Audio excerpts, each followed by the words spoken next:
Special کہانی کے ناظرین السلام علیکم۔ اسپیشل کہانی لائے ہیں آپ کے لیے ایک اور اسپیشل کہانی، تو آئیے سنتے ہیں۔ ایک شخص نے حضرت موسیٰ علیہ السلام سے درخواست کی کہ مجھے جانوروں کی زبان سکھا دیں۔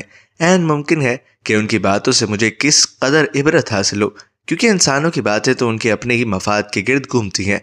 عین ممکن ہے کہ جانور محض آخرت کے بارے میں بات کرتے ہو۔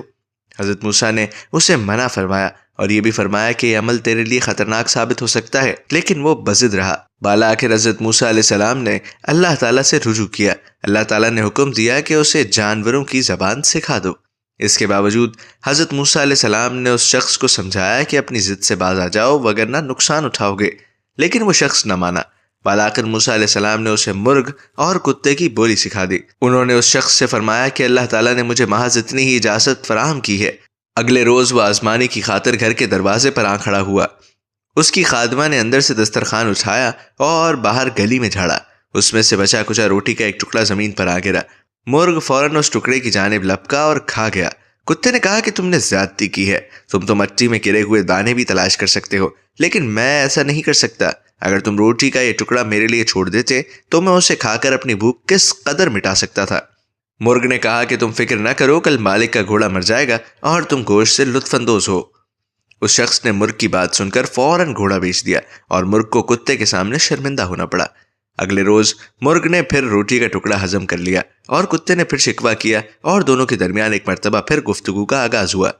مرغ نے کہا کہ مالک نے گھوڑا فروخت کر دیا تھا اور وہ نئے مالک کے پاس جا کر موت سے ہمکنار ہو گیا، لیکن تم فکر نہ کرو، کل اس کا خچر مر جائے گا اور تم پیٹ بھر کر گوشت کھانا۔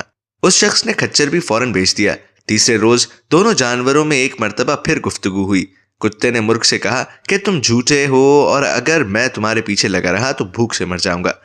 مرغ نے جواب دیا کہ مالک نے خچر بیچ دیا اور وہ نئے مالک کے پاس جا کر مر گیا، لیکن کل اس کا غلام مر جائے گا اور کتوں اور بھکاریوں میں روٹیاں تقسیم ہوں گی، تم بھی خوب پیٹ بھر کر کھانا۔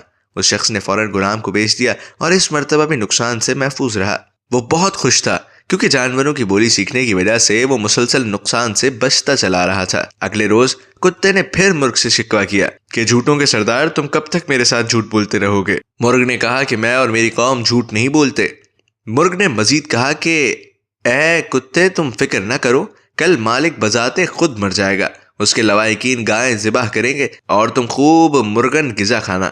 اس شخص نے جب مرغ کے منہ سے اپنی موت کی خبر سنی تو فوراً حضرت موسیٰ علیہ السلام کے پاس پہنچا۔ انہوں نے فرمایا کہ تم جس طرح دوسری چیزیں بیچ کر نقصان سے محفوظ رہے ہو، اسی طرح اپنے آپ کو بھی بیچ دو۔ موسیٰ علیہ السلام نے کہا کہ اللہ تعالیٰ کی قضاء و قدر نہیں ٹلتی، لیکن میں اللہ تعالیٰ سے یہ دعا کروں گا کہ تیرا خاتمہ ایمان پر ہو۔ اس دوران اس شخص کی طبیعت بگڑ گئی اور اس پر نزا کی کیفیت طاری ہو گئی۔ حضرت موسیٰ علیہ السلام نے اللہ تعالیٰ سے دعا کی کہ اللہ اس گناہ گار کی خطا معاف کر دے۔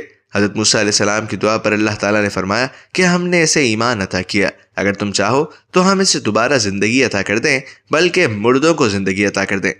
حضرت موسیٰ علیہ السلام نے عرض کیا، یا اللہ، یہ دنیا تو فانی ہے، اگر یہ تیرے حکم سے زندہ بھی ہو گیا تو پھر مرے گا، اس لیے تو اسے ابدی زندگی بخش دے اور دوسرے مردے بھی جو تیرے حضور حاضر ہو چکے ہیں ان پر بھی رحم فرما۔